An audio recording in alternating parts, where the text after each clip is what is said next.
Y ahora vamos a invitar al doctor Kafir Ben David al podio para que nos que dé su presentación de 10 minutos. Es el vicepresidente de cirugía, el director del programa de cirugía general y jefe de cirugía gastrointestinal del Centro Médico de Mount Sinai, Monte Sinaí. Muchísimas gracias por invitarme. Yo estoy ubicado aquí localmente, muy cerca de aquí. Quiero darle las gracias a la Fundación por el hecho de haberme invitado y también al doctor Kusnik que me involucró. Él estaba en la Universidad de Florida y 10 años antes de venir a trabajar al Monte Sinaí fue el que me involucró con ustedes en esta organización. Es un cirujano que trata el cáncer. Entonces, mi presentación es acerca de lo que es nuevo en el cáncer gástrico. Quiero decirles que no tengo ningún tipo de divulgación necesaria en términos financieros y quiero llevarlos atrás con un poco de perspectiva histórica. Esto regresa a Hipócrates, quien comenzó a hablar de cáncer en esta época y a medida que esto se relacionó al cáncer gástrico en los 1800, a este señor describió úlceras malignas y más tarde supimos que Napoleón, algunos de ustedes saben, sufrió de esta úlcera sangrante y siempre se tocaba su estómago y uno de sus lados y la razón era que tenía cáncer gástrico. Y él le dijo a uno de sus médicos que le abriera su estómago para que viera qué ocurría y lo que encontraron fue que la superficie interna del estómago de él estaba ocupada por un carcinoma. Y esto nos regresa atrás. Él tenía un carcinoma de cerca de 2 centímetros en el área del píloris y no fue hasta el final de los 1800 cuando los médicos empezaron a hacer las gastrectomías y la razón por la cual le estoy hablando acerca de esta historial es que muchas cosas han cambiado acerca del tratamiento que le damos al cáncer gástrico, pero también en términos quirúrgicos. Estas primeras cirugías empezaron a hacerse al final de los 1800 y los pacientes no sobrevivían mucho porque era una operación bien invasiva. Más tarde, Theodore B. Ross, que era un muy conocido cirujano de ese tiempo y hasta la fecha de hoy utilizamos muchas de sus técnicas abiertamente, microscópicamente, y él le dio tratamiento a la madre de 8 niños que tenía un carcinoma en el estómago, tenía 14 centímetros, era un T3 y él hizo un registro de la manera en que condujo esta cirugía. Desafortunadamente, esta paciente murió 4 años después y después, más tarde, unos años más tarde, en Zúrich, fue la primera gastrectomía total con esófago jejunal ostomía y esto les muestra que nosotros hemos estado tratando de lidiar con el cáncer gástrico por muchos años, pero no hemos tenido tanta suerte con los pacientes. De hecho, la epidemiología del cáncer gástrico, esta es el estimada cantidad de casos en el 2018, más de 26,000, y las muertes son más de 10,000. Es un porcentaje de sobrevivencia de 5 años, que es el 31.0%. El cáncer gástrico afecta muchísimos países, pero en China y en Japón tienen ya un proceso de decantación y prueba de la población, porque en muchos casos son encontrados allí. En estos gráficos les podemos presentar la incidencia y la mortalidad. Algunas veces tienes estos programas en línea como en Google en que puedes encontrar información acerca de tus síntomas. A pesar de que la incidencia de estos tipos de cánceres no cardia disminuido y no está cercano a la unión gastroesofagial. Este es algo que no está completamente desaparecido de los americanos que tienen hasta 50 años de edad. En general, nosotros pensamos que el cáncer gástrico está relacionado con la Escherichia pylori, pero en realidad el H. pylori está asociada con 5.5% y hay algunos estudios muestran que hay una relación inversa. Esta infección ha disminuido en el último siglo en los Estados Unidos debido a esto. Nosotros pensamos que vemos la incidencia de cáncer gástrico disminuida también.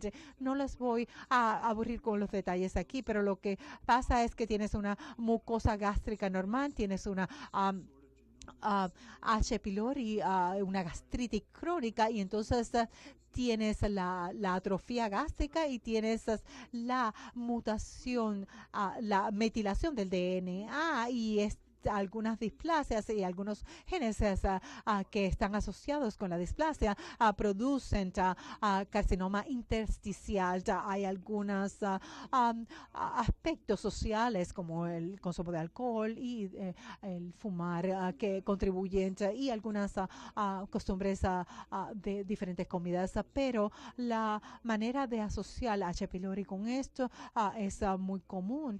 Hay la erradicación de H. pylori es muy difícil, entonces no hay un tratamiento efectivo para la erradicación. Entonces hay tres clasificaciones para el cáncer.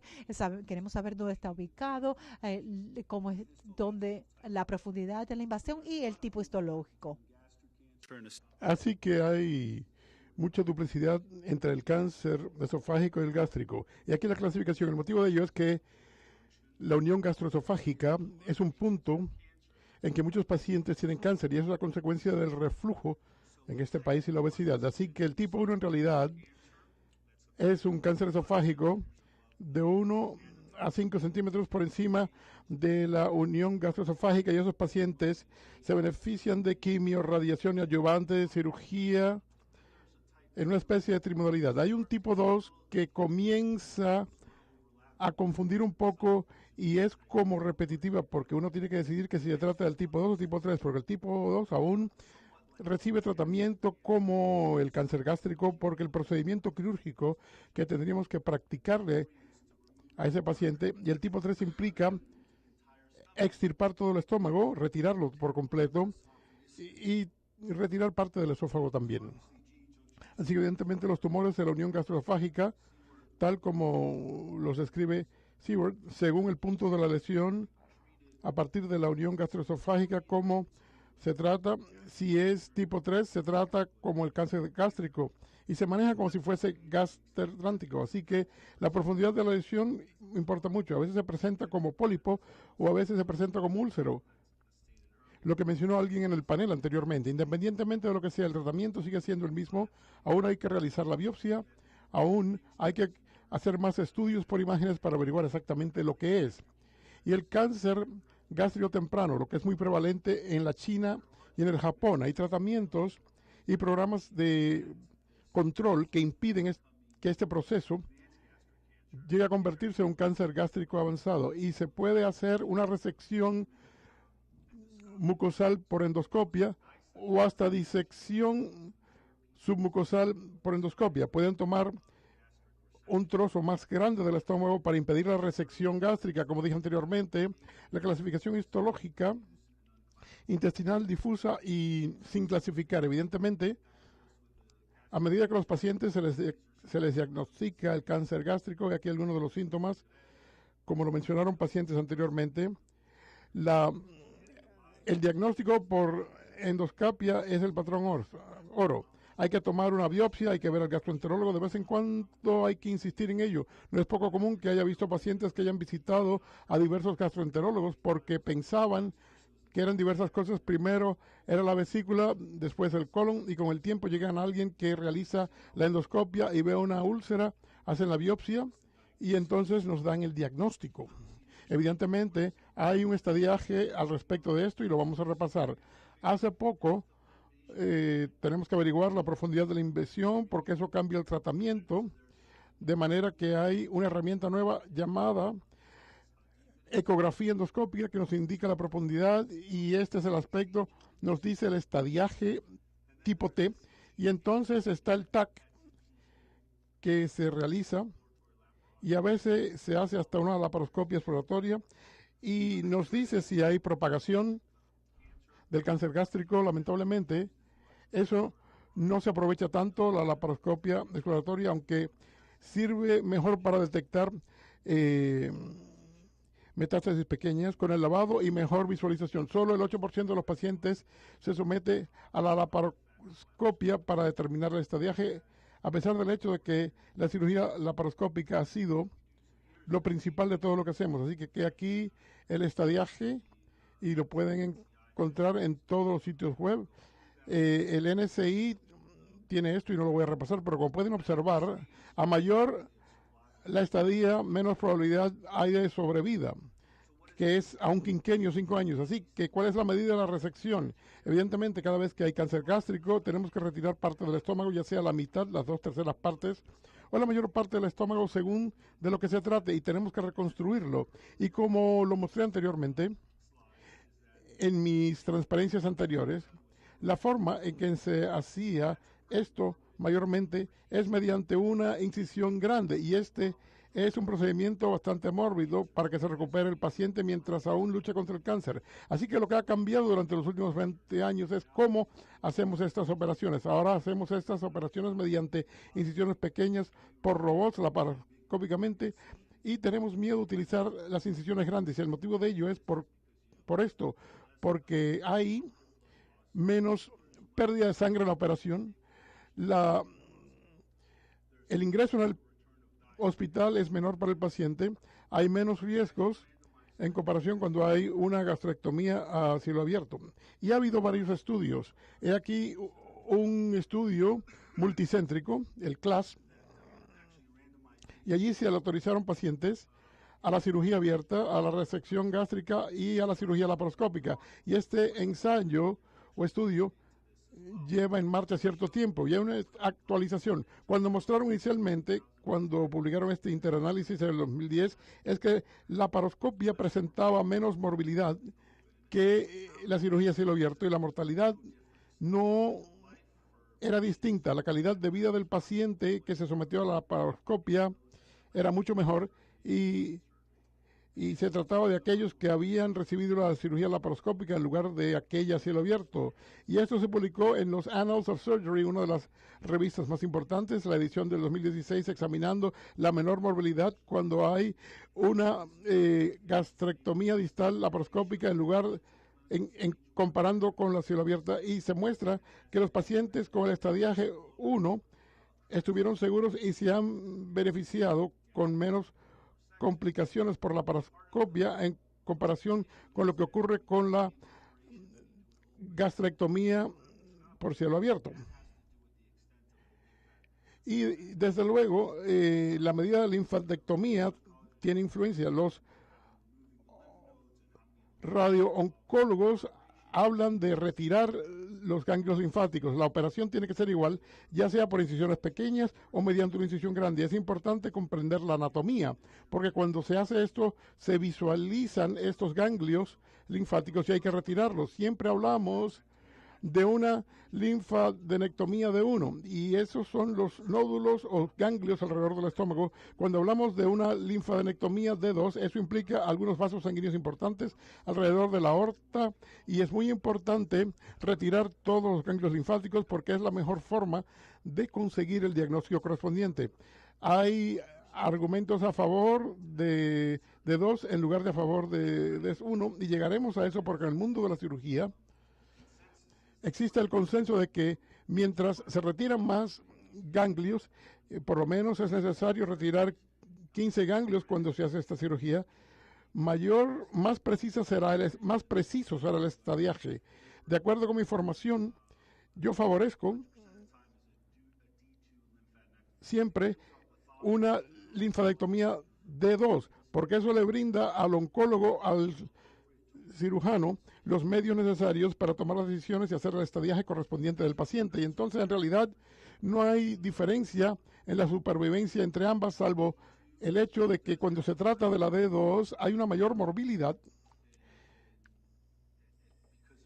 puesto que hay que disecar más el estómago. También hay mayor mortalidad en esos pacientes, pero eso se debe a que tal vez se retiraron más ganglios y el cáncer es de mayor estadiaje, pero no hay diferencia en la supervivencia a 5 años. Hay un estudio quirúrgico que compara la D1 con la D2. La mortalidad fue mayor, ligeramente mayor en la D1. Así que evidentemente la recomendación es realizar una disección de los ganglios tipo D2 más que la tipo D1, y sencillamente voy a mostrar que todos estos trabajos se pueden hacer laparoscópicamente. He publicado varios estudios al respecto y voy a divulgar que va a haber imágenes mostradas operatorias. Si no pueden verlas, pueden cerrar los ojos, y esto lo hacemos mediante incisiones pequeñas y podemos retirar todos los ganglios y esqueletonizar todos los vasos sanguíneos. Hacemos la anastomosis internamente. Los pacientes van a la casa más pronto, presentan menos infecciones y salen mejor, y esto también es adecuado para los pacientes que reciben resecciones parciales en comparación con resecciones totales, y podemos hacerlo de la misma forma. Con el advenimiento de la laparoscopia, nuestros pacientes en realidad van a la casa mucho más rápido, las incisiones son más pequeñas, tienen menos dolor y pueden reintegrarse a sus actividades hogareñas más rápidamente. Gracias por invitarme de nuevo y ojalá que pueda responder a las preguntas que me hagan. Gracias. Por favor, únase al panel. Me gustaría que Joan y el otro panelista, que ambos suban. Y por favor, Omar Rashid, que es médico y es cirujano general oncólogo en el Hospital Holy Cross, en el Centro Integral Anticáncer. Gracias por acompañarnos hoy. John también nos va a acompañar en el día de hoy. Muchísimas gracias por esa exposición tan maravillosa, Dr. Ben David. Me gustaría darle la oportunidad al público a fin de que haga preguntas. Tenemos una adelante. Esto tiene que ver con la resección a cielo abierto en comparación con las laparoscópicas. Se puede ver más con la operación o resección a cielo abierto, y a consecuencia de ello ha habido la situación en que si no se hubiese realizado la resección a cielo abierto, ustedes no hubiesen visto otro problema en el campo operatorio. Sí. Ante la tecnología actual, ante las cámaras de alta definición, el robot y la laparoscopia pueden ver hasta 1 milímetro de ganglio linfático o algo menor, y personalmente pienso que la visualización es mucho mejor laparoscópicamente o robóticamente que cuando lo hacemos a cielo abierto. Hicimos un estudio cuando estaba en la Universidad de la Florida, comparamos la cantidad de ganglios cosechados en el caso laparoscópico en comparación con un caso hecho a cielo abierto, y esto tiene que ver con el cáncer esofágico y el cáncer gástrico, y estas son mis dos especialidades, y lo que es muy importante es tener un buen diagnóstico.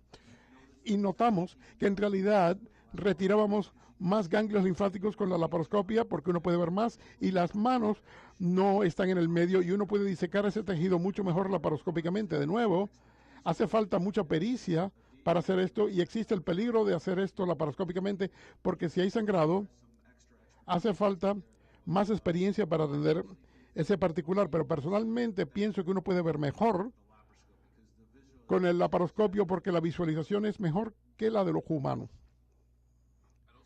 También me gustaría agregar que máxime con la tecnología robótica, la nueva versión del robot, donde uno puede utilizar tecnología bioluminiscente, le inyecta una tinción al paciente que capta las células cancerosas, podemos hacer una mayor disección a fin de incluir a los ganglios, porque hay que entender que cuando uno ve los videos hay imágenes muy gráficas, pero a veces los ganglios se ven como grasa, así que es muy difícil distinguirlo de la grasa.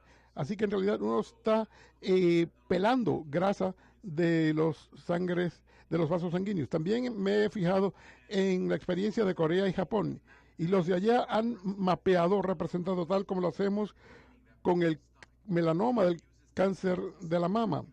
Cuando se usa esta tecnología, algunos plantean que lo de los 15 ganglios es algo general, pero esto no siempre es lo correcto. A veces uno no puede ver el ganglio, y los más experimentados en el mundo se encuentran en Corea, Surcorea y Japón, donde el cáncer gástrico tiene tanta prevalencia. Ellos son muy meticulosos acerca del ganglio. Los cirujanos tienen un doctorado en patología, retiran la muestra, retiran el ganglio, lo disecan y lo colocan en cajitas. Y por tal motivo, la disección de ellos es mejor que la del mundo occidental. A medida que la tecnología evolucione, en realidad podremos seleccionar esos ganglios. ¿Qué tal si usted es uno de esos pacientes que sube hasta el esófago o más abajo hacia el colon? Esta es la situación en 2018. ¿Quién sabe cómo serán las cosas dentro de 5 o 10 años? Gracias. Voy a pasar a la pregunta a usted.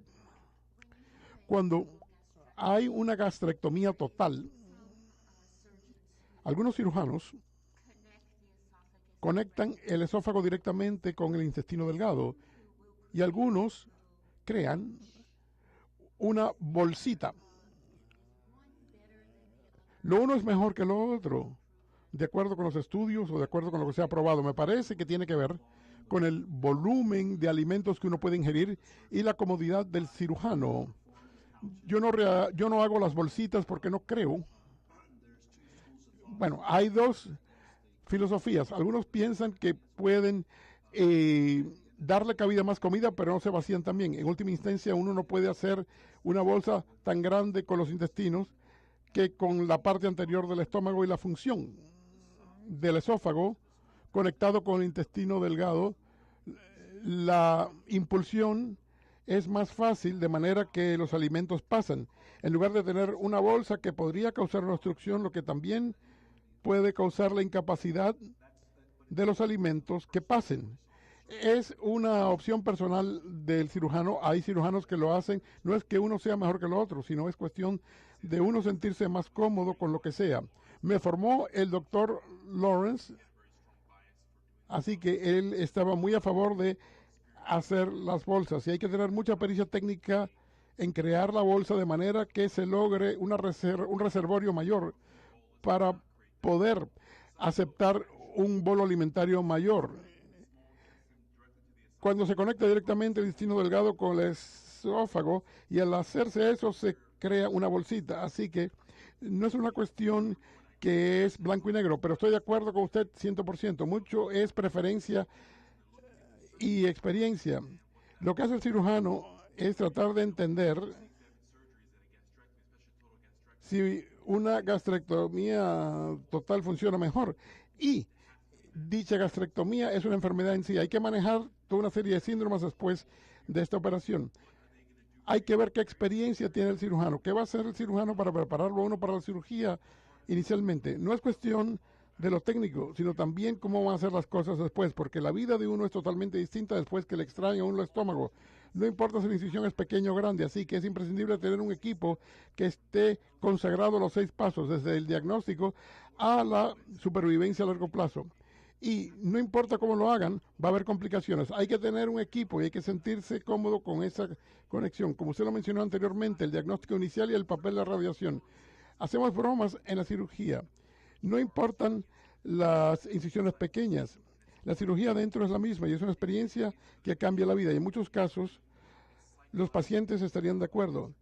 Es psicológico. Cuando uno dice, soy paciente de cáncer, mi vida es totalmente distinta. Cada vez que hay un síntoma, uno piensa que el cáncer ha regresado. Así que hay que formar parte del equipo completo. No es que alguien que pueda ofrecer una tecnología. Es todo ese equipo congrasado, dirigido como alguien como usted, que puede lograr que el paciente pase por toda esa experiencia.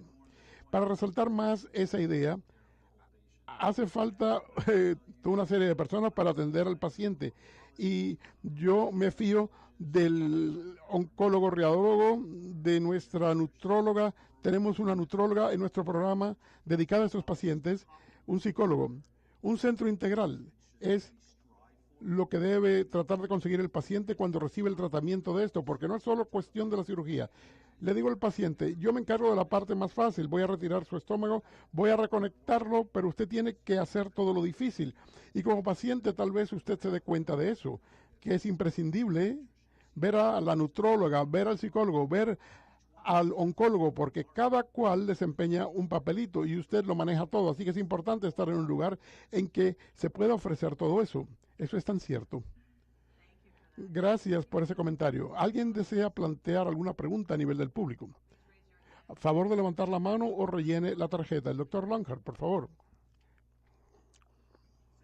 Así que usted dice que la utilización de la laparoscopia diagnóstica se ha reducido recientemente. Como oncólogo, trato de enviarle al cirujano para que realice la laparoscopia diagnóstica, pero hay diversas células. Si alguien tiene células Signet, a esas personas las envío, porque esas se esconden en el escáner.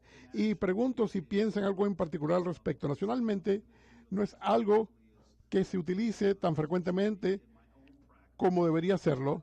En mi propio consultorio, a medida que preparamos al paciente para el tratamiento de la modalidad correspondiente, la quimioterapia que suele darse antes de la resección gástrica, pasamos al quirófano, si lo exploramos, yo realizo lavados y efectuamos una evaluación muy amplia porque sí cambia, y en algunos pacientes, porque sí cambia los resultados de ciertos pacientes, porque uno puede hacer el lavado y puede ver células Signet que dan positivo, y eso cambia por completo la forma en que se le va a dar el tratamiento al paciente, y tal vez uno podría evitar que el paciente se someta a un procedimiento innecesario. Eso ocurre en lugares en que se maneja el cáncer gástrico, el cáncer esofágico, el cáncer que está en cuestión, pero en Mesoamérica eso tal vez no ocurra porque tal vez no se tenga la experiencia y se piensa, sencillamente tengo que comunicárselo al oncólogo, voy a aplicarle